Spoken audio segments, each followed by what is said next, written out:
আসসালামু আলাইকুম। আমি এখন রাত্রেবেলা রান্না করতেছি। তো দেখাই, আজকে রান্না হচ্ছে, দেখেন, এটা হচ্ছে ভাত উতলচ্ছে, এখন উতলো না। আর এটা আছে গরুর ভুঁড়ি আর ঠ্যাং এইসব। আর এতে আছে ঢেঁড়স, আলু আর মাছ দিয়ে রান্না করব।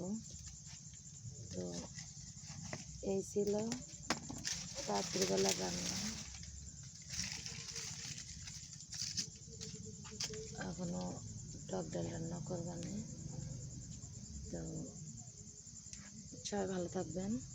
রাত্রিবেলা জ্বালাবার পেজে গেছে, ওরে জ্বালা, জাল পাজার সময় পেল। তো এই তো জাল আবার ধরাই দিয়েছি, পাতা দিয়ে রান্না করতেছি। দেখেন, পাতার জাল, মাশাআল্লাহ কিন্তু ভালোই জ্বলছে পাতার জাল।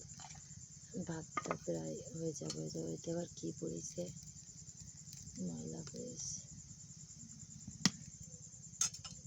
ভাতটা কিন্তু হয়ে যাব। আর এদিকে বুড়িটাও কিন্তু হয়ে গেছে, একটু নেড়ে ছেড়ে দিই।